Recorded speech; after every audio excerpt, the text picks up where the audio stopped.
BJP నేత బండి సంజయ్ మంత్రి పొన్నం ప్రభాకర్ల మధ్య మాటల వివాదం రోజురోజుకు ముదురుతోంది. ఈ క్రమంలోనే బండి సంజయ్పై తీవ్ర స్థాయిలో మండిపడ్డారు మంత్రి పొన్నం ప్రభాకర్. బండి సంజయ్ లాగా రాముని పేరు చెప్పి ఓట్లు అడుక్కుంటున్నారని మండిపడ్డారు. బండి సంజయ్ ఆరోపిస్తున్నట్లుగా రామునిపై తప్పుగా మాట్లాడితే సజీవ దహనానికి సిద్దమన్నారు పొన్నం ప్రభాకర్. నేను హిందువుని, నేను భక్తుని, నేను మాంసాహారం కూడా తినా, మందు కూడా తాగా బండి సంజయ్ లాగా.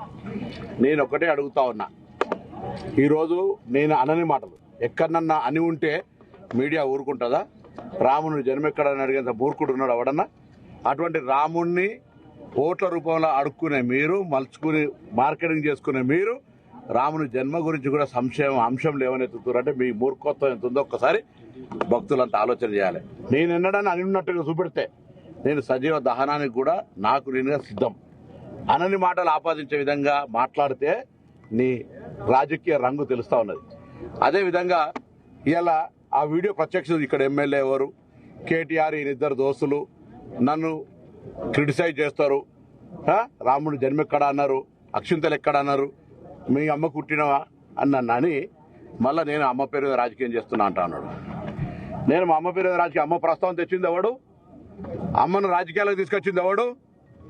దాని తర్వాత హుస్నాబాద్ నిండు అంబేద్కర్ స్టాచ్యూ దగ్గర బతుకున్న మా అమ్మను పట్టుకొని ఆత్మ ఘోషిస్తుంటావు ఎదవా, నువ్వు మళ్ళా మా అమ్మ కాలు ముక్త అంటున్నావు. ఇలా నాకెంత బాధ కలుగుతుండొచ్చు? నేను ఎన్నడైనా ఏదైనా రాజకీయ పరంగా ఎవరైనా వ్యక్తిగతంగా కుటుంబాలను విమర్శించుకున్నామా? ఇవేందో రమేష్ బాబుతో ఇంత పెద్ద శత్రుత్వం ఉన్నా ఎన్నడూ కూడా వాళ్ళ కుటుంబ సభ్యులనే మాట్లాడలేదే. ఇలా నా అమ్మను పట్టుకొని బతుకున్న అమ్మ, నా తల్లి రోజు 4 సార్లు ఫోన్ చేస్తుంది, అందరికి తెలుసు, ఏడికైనా ఆశీర్వదిస్తుంది. అటువంటి ఆమెను పట్టుకొని ఇలా 80 సంవత్సరాల అమ్మను పట్టుకొని ఆత్మకు శోభిస్తుంది అంటున్నావా? బతుకున్నామని పట్టుకొని మళ్ళా పేపర్లలో దొంగ జపాలు అమ్మ పేరు రాజకీయ. నేను అమ్మ పేరు ఎవరు తీసి నేను తీసినా? నేను అడిగిన ఈ ఎంపీగా ఈ నియోజకవర్గం ఏం చేసావు చర్చకు రమ్మని అడిగిన, నేను చేసినవి చూపిస్తా అని చెప్తున్నా. ఇవాళ కూడా రోడ్లు, ఉపాధి హామీ పనులు చెప్పుకునే విధవా ఈ నియోజకవర్గ అభివృద్ధికి ఏం చేసావు? ఒక నిర్మాణాత్మక పనులు చెప్పు. ఈ వేములవాడ దేవస్థానం హిందూ అని చెప్పుకుంటావు కదా, ఏం చేసావు చెప్పు. రాముని పేరు పొద్దుగాలే అసలు మంగళసూత్రాలు అమ్ముకున్నాను. భార్య మంగళసూత్రం విలువ తెలుసా? ఎన్నికల్లా ఓట్ల కొరకు పిచ్చగా లెక్క పెళ్ళ మంగళసూత్రాలు అమ్ముకున్నాను. నువ్వు ఒక విధవ. నన్ను అంటుండి అలా ఎంపీగా నేను గెలిస్తే నువ్వు రాజీనామా చేస్తావని సిగ్గుండాలి. 3 సార్లు ఎమ్మెల్యే ఓడిపోయినావు. అసలు ఎంపీకి నీకు అర్హత ఉందా పోటీ చేసేది? అసలు ఎంపీగా రాజీనామా చేయాలి కదా, ఎమ్మెల్యే ఓడిపోయినాక మొన్న. నేను నా నియోజకవర్గంలో ఎక్కడో కూడా గెలిచిన మొగోడిని. నీకు దమ్ముందా? నువ్వు ఎమ్మెల్యే ఓడిపోయి 3 సార్లు అదే నియోజకవర్గం నుంచి గంగుల కమలాకర్ నువ్వు కుమ్ముక్కై నువ్వు ఎమ్మెల్యే ఓడిపోవాలి. మళ్ళీ వాడో వీడో రాళ్ళు కొట్టినట్టు ఇటువంటి సానుభూతి తెచ్చుకోవాలి. హుస్నాబాద్ నియోజకవర్గాల మొన్న ఎమ్మెల్యే ఎలక్షన్లా 8,000 ఓట్లు వస్తే వాళ్ళకు 1,00,000 ఓట్లు వచ్చినాయి. నాకు పార్లమెంట్ ఎన్నికల బండి సంజయ్ పోటీ చేసినాడు కూడా వినోద్రావు ఓట్లు వస్తే నాకు ఆయనకు 5,000 తేడా ఉంటే 3వ స్థానంలో 20,000 ఓట్లు కూడా రాలే. వీళ్ళు మాట్లాడుతూ ఉన్నారు. 100 మంది లేరు ర్యాలీలా.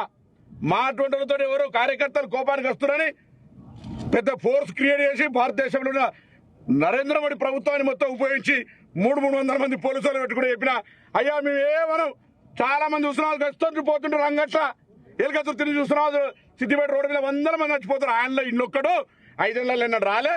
ఆయన గురించి పట్టించుకోదని కార్యకర్తలు పొద్దున్నే దండం పెట్టినా ఆ పోలీసులు కూడా చెప్పినా, ఎందుకే 300 మంది పోలీసులు ఆయన ఎవడేమంటాడు? ఆయన రెచ్చగొట్టుకోవడానికి మొన్న కూడా మొహరం పండుగకి ఏదో రాళ్ళు వేసుకొని అప్పుడున్న సిపిని ట్రాన్స్ఫర్ చేసిండు. ఎప్పుడు కూడా మతపరమైన అంశాలు రెచ్చగొట్టాలి. అసలు కేసీఆర్ గారు కూడా ఏమన్నారా పోయిన ఎన్నికల్లా, అరే నేను యజ్ఞాలు చేస్తా, నేను ఇంత పెద్ద భక్తుడిని, పాడోడు ఈడోడా హిందుగాలు పొందుగాలని పెద్ద హిందువుల పేరు బ్రాండ్ అంటాడు, నాకంటే ఎవడు ఎక్కువ అన్నాడు. దాన్ని ఎన్నికల రాజకీయం చేసుకొని గెలిచాడు బిడ్డ. ఇవాళ తల్లి, ఏ తల్లి అందరికి తల్లిని రాజకీయాలకు లాగినావు. నేను ఈ తెలంగాణలో తల్లులందరినీ కోరుతున్నా, అలా భారతీయ జనతా పార్టీ నాయకత్వాన్ని కోరుతున్నా. నా తల్లి ఇలా క్షోభిస్తుంది, మనసు బాధపడుతోంది. మా అమ్మది ఏడుస్తుంది. బిడ్డ, నా తల్లి గురించి మాట్లాడినావు, జాగ్రత్త. ఆవేదనతో చెప్తా ఉన్నా. నిన్న మొన్న నాకు తెలుసు, మా మిత్రులతో మాట్లాడితే ఒక్కొక్క రాత్రి నిద్రపోలే. అటువంటి పరిస్థితులలో మా అమ్మకు మీరు అందరూ తెలుసు కదా, కుటుంబం, మా కుటుంబం నేపథ్యం. వాడు నా తల్లి గురించి మాట్లాడతాడే. మళ్ళీ పేపర్లలో, వాట్సాప్లలో అమ్మ పేరు రాజకీయం చేస్తుంది. నేను అన్న అమ్మ పేరు తీసిందా? ఎప్పుడన్నా ఇన్నిసార్లు ప్రెస్ కాన్ఫరెన్స్ చేసినాం, ఎవరన్నా ఎక్కడన్నా కుటుంబ సభ్యుల పేరు తీసినామా? వీడియో చూడండి.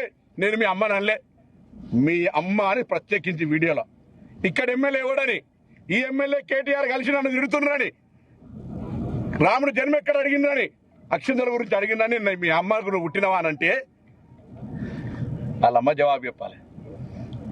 మళ్ళా హుస్నాబాద్ సభలా మా బతుకునమ్మని పట్టుకోవట్లట అందరు కొడుతున్నారు దండం పెట్టి. ఇటువంటి మూర్ఖుడు మనకు 5 ఏళ్ళు ఎక్కడ కనవల్లే. ఏ ఊర్లో తిరిగిన అడుగుని, ఏ ఊరికి ఏం చేసాడు అడుగురి. ఇటువంటి వాడు 3 సార్లు ఎమ్మెల్యే ఓడిపోయి అఖిల భారతీయ జనతా పార్టీ ప్రధాన కార్యదర్శి ఎమ్మెల్యే అటర్ ఫ్లాప్ ఓడిపోయి ఈయన ఎంపీ అట.